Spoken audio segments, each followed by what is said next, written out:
And we are back again, folks.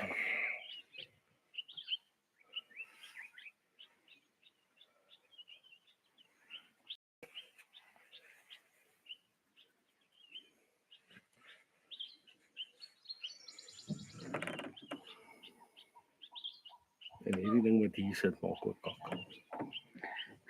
Maar kan hy nie hier plak. Nee, want die jou gewig is te veel, hy skeer hom af.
This is entertaining.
So there we go, folks.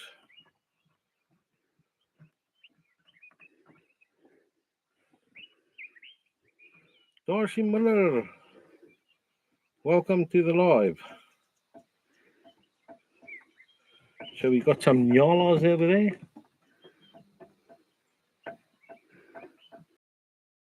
Impala at the back.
So guys, interesting to note that right at the back we've got the impalas, and then we've got a Nyala bull right in front of them there.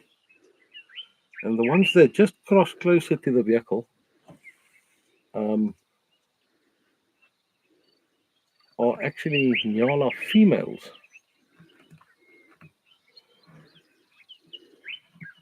So a massive sexual dimorphism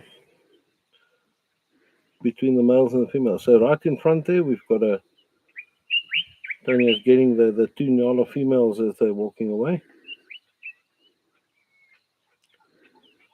Look a little bit like Bambi with the stripes.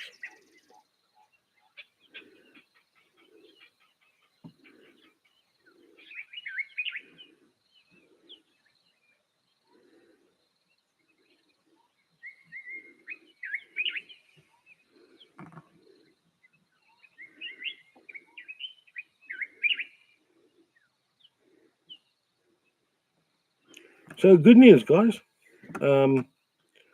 I just as we were offline now for a, I also got the notification that all the connectors we need to solve this irritating problem with the camera is has just been shipped. So we should have them in a day or two.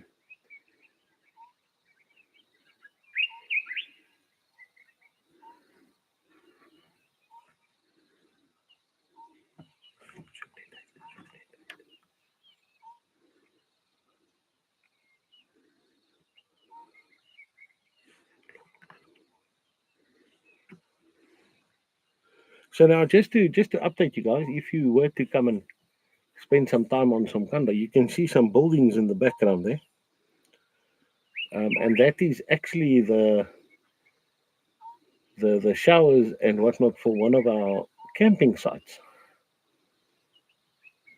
So this is Marula camping site. There is a water reservoir and a building with some showers and whatnot. And for the rest of it, it's pitch your tent and live in the wild. Proper wild camping.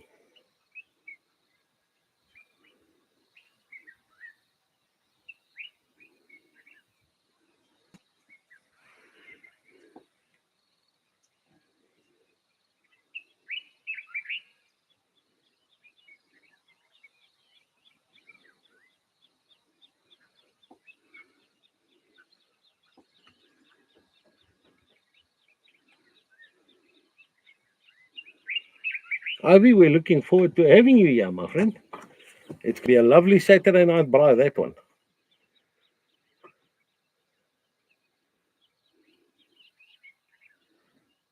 But we promised educational safari, so I want to spend some time and talk about the impala a little bit. So impala is often a very overlooked antelope. But the reality is they are what we call a buffer species. So if you were to take the Kruger Park, for example, approximately 200,000 impalas, and the reason why there's so many of them is because they're so successful at breeding. And as that, they are a major food source for predators. Now, none of the other antelope actually breed fast enough to supply the protein requirements of all the predators, which means that if you were to remove all the impalas, you would actually face ecosystem collapse, albeit over a couple of years or a couple of decades. Now, what makes the impala so successful? So there's 5 things.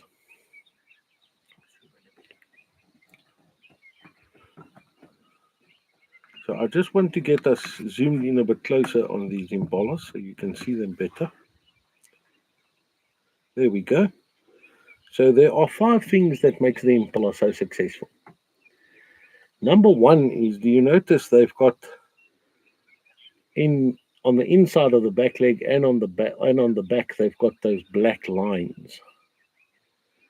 Now it's actually very interesting how those lines assist them. Because when they stand in the sun, the black fur gets hotter than the rest of the animal. So all the ticks and parasites and whatnot congregate there. So it makes it easy to groom. The second thing that helps them being so successful is that they perform allo grooming. So in the hard to reach spaces, just like Oral-B toothbrush, they help each other. They groom each other. So allo grooming. The third thing that comes into play is if you look on the back legs, that male there with the horns, right on his back legs, there's 2 black bumps there just above the hooves. And those are metatarsal glands. Now, the name of the game out in the African savanna is survival. So when a predator approaches that herd, they will scatter. But every time they jump and they kick, those metatarsal glands release a scent. And if you're close enough, we can actually smell it. It smells a bit like rotten cheese. And they use that scent trail to follow back so that the herd can form up to have safety in numbers as soon as possible after being scattered by predator.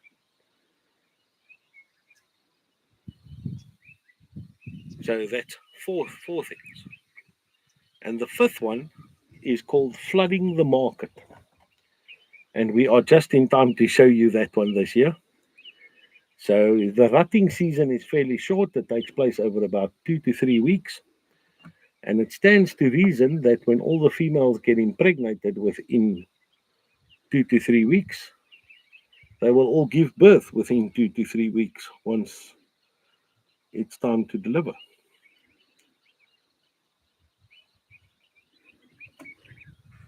And at that rate, what they do is there are so many babies, it's literally a predator's buffet. But there are so many that it is impossible for the predators to pick off all the young ones, and thus ensuring the next generation.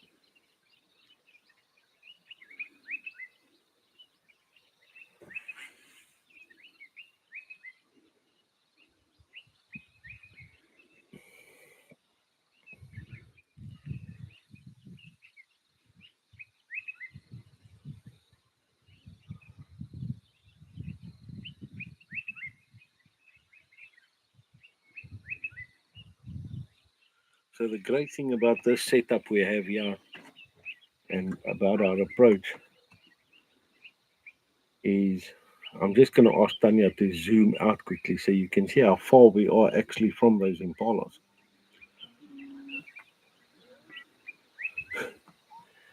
Amazing.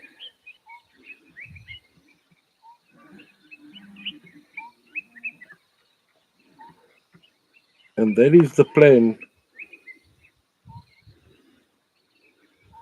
And that is the plan with this live safari setup. We don't want to be in the animals' faces. By sitting over here, you can see those animals are 100% relaxed. They're carrying on with their thing, they're eating. Oh, and just to add on to that, there is another advantage that impalas have. And we can see that playing out in front of us now, is that they do pretty well in droughts. And the reason for that is they're not picky eaters. So most of your prey animals will either be grazers or browsers. So they either eat leaves or they eat grass. These guys say, I'll have both, thank you. So when there's a food shortage, when they run out of leaves, they just carry on eating grass. When they run out of grass, they carry on eating leaves. And incidentally, the kudu has got the same ability. And to a certain extent, the nyala as well. But that is why you'll find when we go through these drought cycles, during dry times, the kudu and impala numbers actually go boom. They explode a little bit.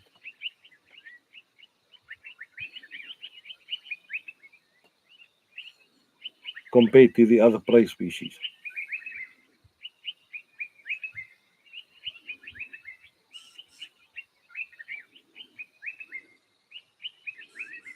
You can see that one on the far right of the screen is the one that just turned.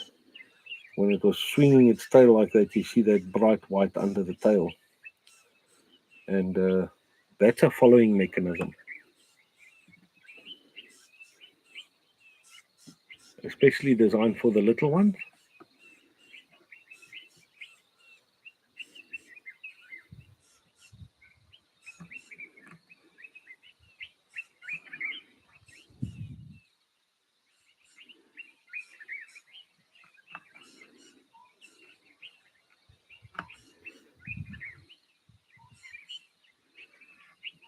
Oh, look at that jump. Oh.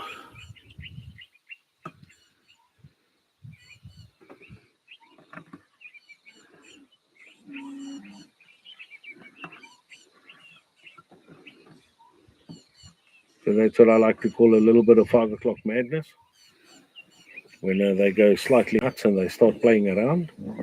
Especially the younger ones like those yearlings in that group.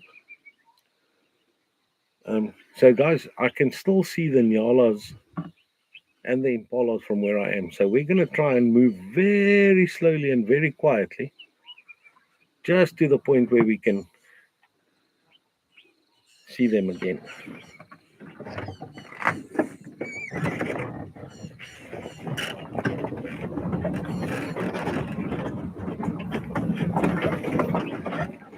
I'm not even starting the engine for this one.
So people often ask, why do I spend so much time observing prey species? And we have to explain to people that, the best way to find the predators is to hang around its food.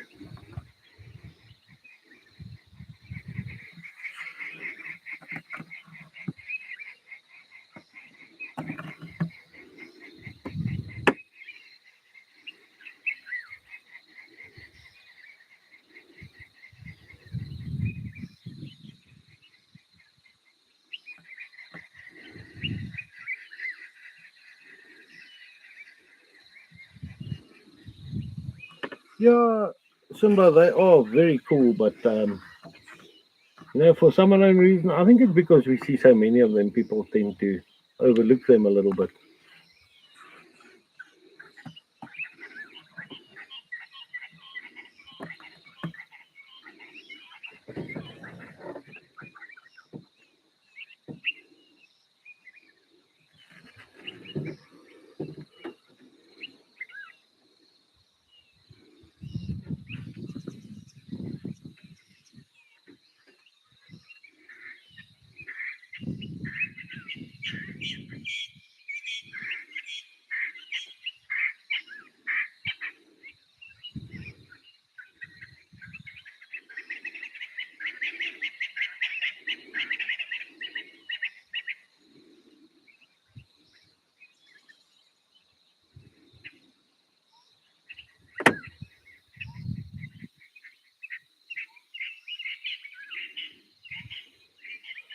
So personally, this is my favorite time of the evening. When we get that evening chorus, you hear all the birds going nuts.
So I think our timing was a bit out. I think we've got about another 45 minutes of good daylight left. And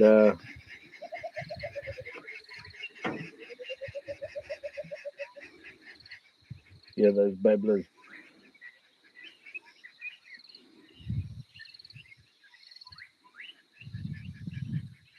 So I think I'm going to take a drive up that little embankment there, and we'll go show you guys the camping site. And then from there, we'll head back on the same road. I'm hoping to bump those elephants that were walking this way at the start of the very first live this afternoon.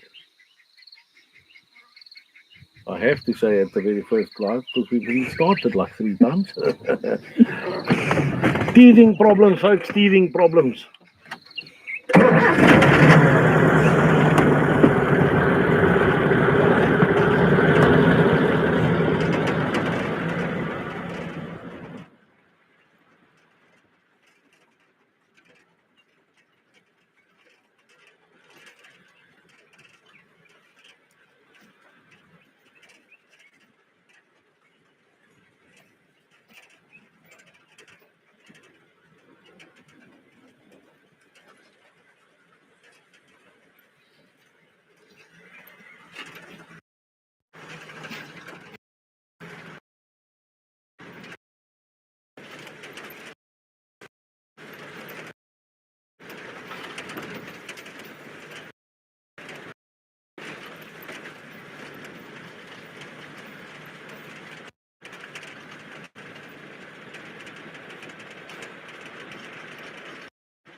So Tanya spotted those nyala over there. But I'm just going to point out that we've got way more on the left here. I just want to roll a little bit forward.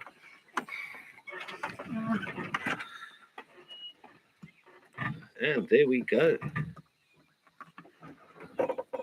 Just watch out, there's going to be a bit of movement. Fantastic.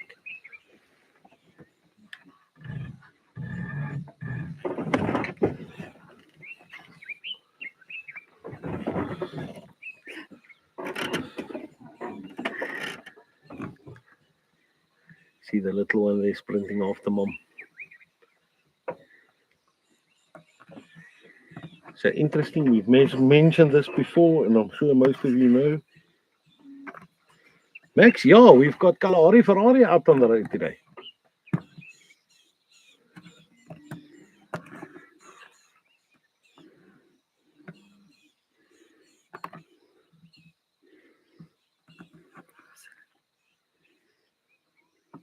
Okay, look at that.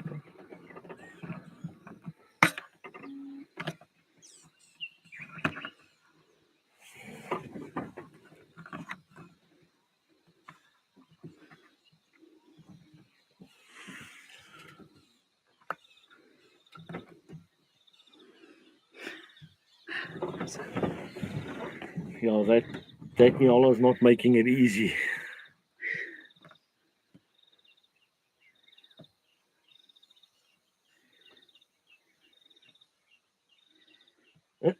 See camera shy.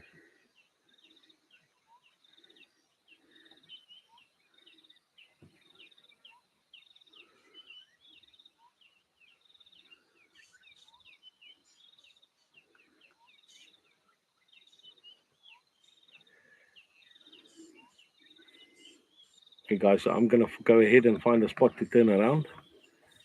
And then we're going to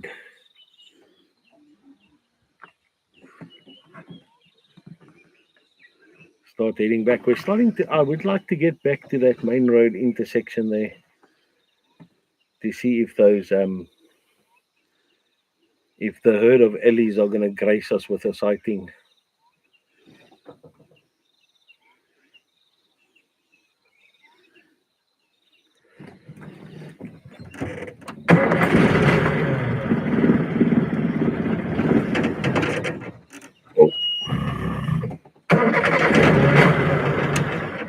Oh, me and this.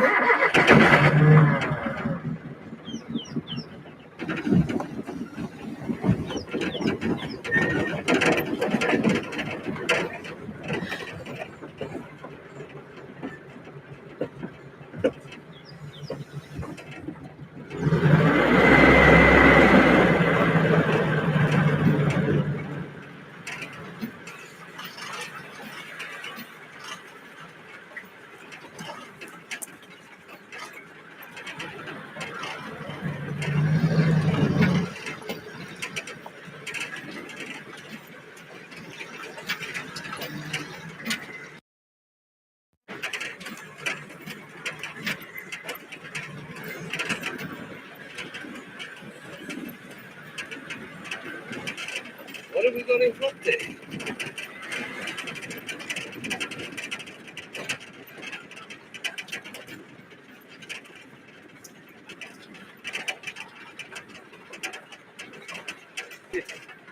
More Nyala and Impala.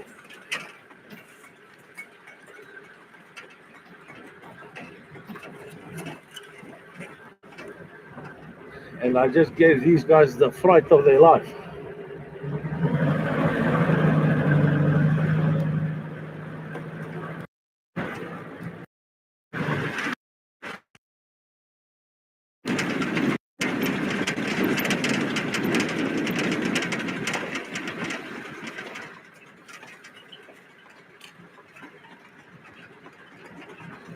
So I think it's time for another 350-point turn.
This is going to be very entertaining.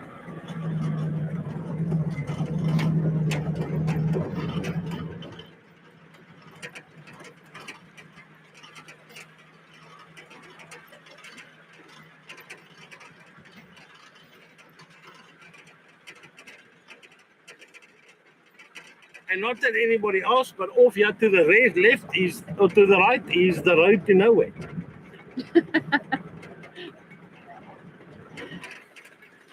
And the funny story behind that is when I was learning the reserve, I kept on confusing that with another road, and that road is not on the map. So counting roads, I kept up turning up that road, and it just goes up to the hill, a bunch of thorn thickets, and then it runs into a dead end.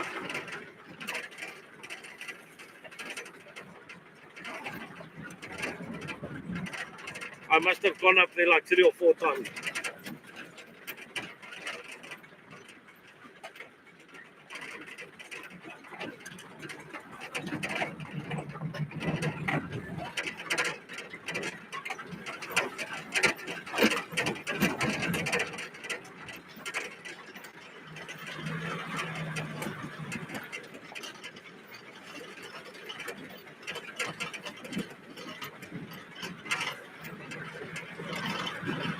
So I do think we're going to pick up the pace just a little bit.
So remember when I said to you guys last night, if you're going to self-drive on this reserve, please come with a 4x4.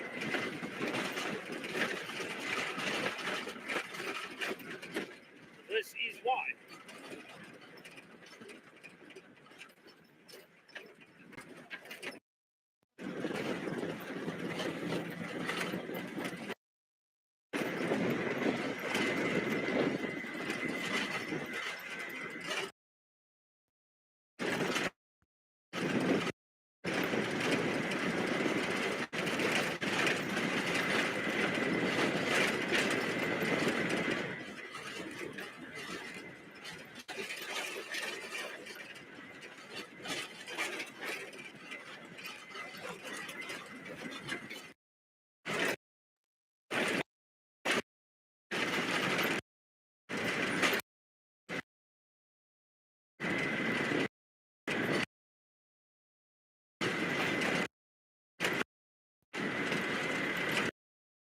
As you see,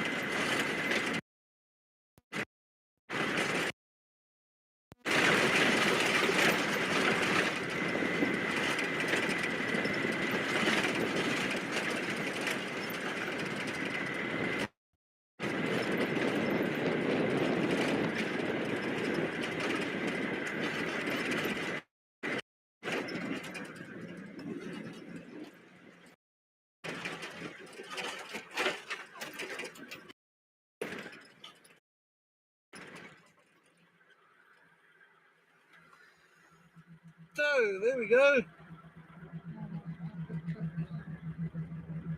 Hey?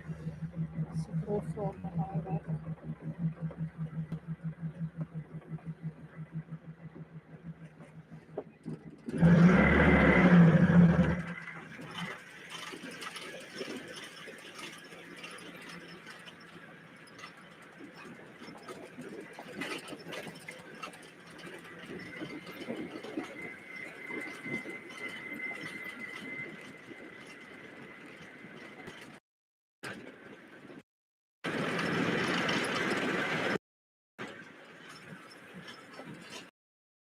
As you guys can see, the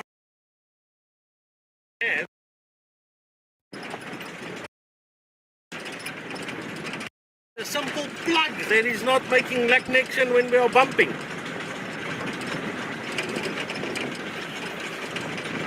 But hopefully we'll get that sorted in the next day or two when the new equipment arrives.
just past the rhino midden there.